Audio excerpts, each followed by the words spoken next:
ইতালির রোমে নৃশংস হত্যাকাণ্ডে নিহত একই পরিবারের ৩ জনের মরদেহ দেশে পৌঁছেছে। শুক্রবার সকাল ৮:১৮টার পর হযরত শাহজালাল আন্তর্জাতিক বিমানবন্দরে এসে পৌঁছায় নিহত ৩ জনের মরদেহবাহী বিমান। পরে বিমানবন্দরের অফিসিয়াল কার্যক্রম শেষ করে পরিবারের নিকট মরদেহগুলো হস্তান্তর করা হয়।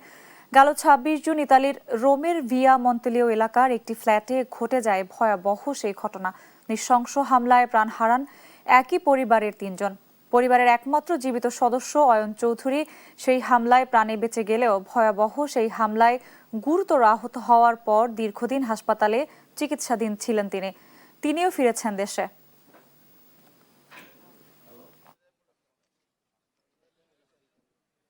মানে আসি মাত্র সাথে সাথে আমার বলতেছে এভাবে বললেই সব বলতেছে সবাই ঘুমাইতেছে বলে মানে কোনো কিছু বুঝে ওঠার আগে ফার্স্ট কোপ মারে দিছে এই জায়গায়। কোপের সাথে সাথে আমার বডির একটু ঝোঁক ছিল যে রুমের সাইডে, তো আমি সাথে সাথে মাথায় হাত ধরে রুমের দিকে পড়ে গেছি।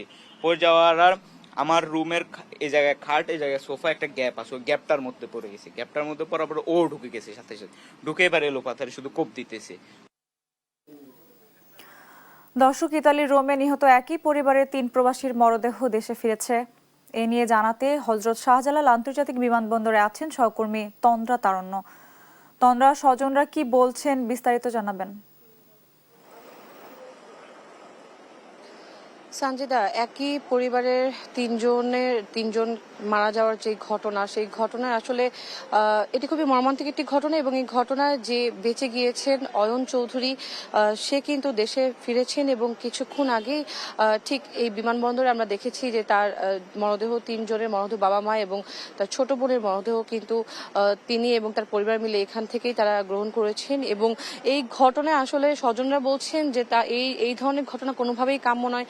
তবে বিদেশের মাটিতে দেশীয় মানুষ কেউ এই ধরনের ঘটনা ঘটিয়েছে সেটি নিয়েও আসলে তাদের মধ্যে যেই ক্ষোভ, সেটি আসলে বলে বোঝানোর মতো না। এবং কিছুক্ষণ আগেই সেই মরদেহগুলো এখান থেকে বের করে এই ফ্রিজিং ভ্যান বা লাশবাহী গাড়িতে রাখা হয়েছে এবং এখান থেকে বিমানবন্দর থেকে সরাসরি এই মরদেহগুলো নিয়ে যাওয়া হবে তার গ্রামের বাড়িতে, অর্থাৎ নোয়াখালীতে নিয়ে যাওয়া হবে। কিছুক্ষণ আগেই স্বজনরা আমাদের সাথে কথা বলেছেন এবং যে ছেলেটি আসলে অলৌকিকভাবে বললেও ভুল হবে না যে বেঁচে গিয়েছেন, সেও কথা বলছেন এবং তিনি বারবারই সেই দিনের ঘটনা তিনি বর্ণনা করছিলেন এবং বারবার যখন তিনি কথা বলছেন বারবারই ছেলেটি বলছিল যে এই ধরনের ঘটনা আসলে ঘটেছে এবং এর আগেও কয়েকবারই তার বাবা মাকে নানাভাবে আসলে হুমকি দেওয়া হয়েছে।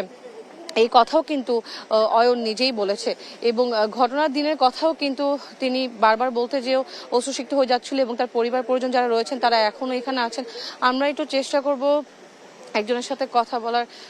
একটু বলবেন যে এই ধরনের ঘটনা অবশ্যই কাম্য নয় এবং এই ঘটনায় আসলে এখন আপনাদের সুষ্ঠু বিচার চাচ্ছেন কিনা বা সবকিছু মিলে একটু বলবেন।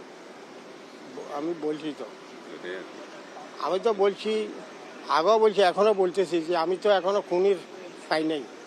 যে 3টা দিন আমার সাথে সাথে না, অয়নের তো লাস্টে শ্বাস করতো 3 জন, কামাল উদ্দিন, আমার বউ আরজু, আরিশিয়া, 3 জনকে খতম করার পরে দিয়ে আবার এদের কাছে 9টায় ফোন দে, তোর আব্বু আর আম্মু কল দিয়ে লাগছে, ঝগড়া বিপদ করে, তুই বাসাতে আইলে তুই আল্লাহকে কল দিলে তার তোরে আমি আর হে দুশ্মনে আয়, হেতারে মারলে তো আর তার নিশানও থাকবে না, পরিচয় থাকবে না, কার করা করছে।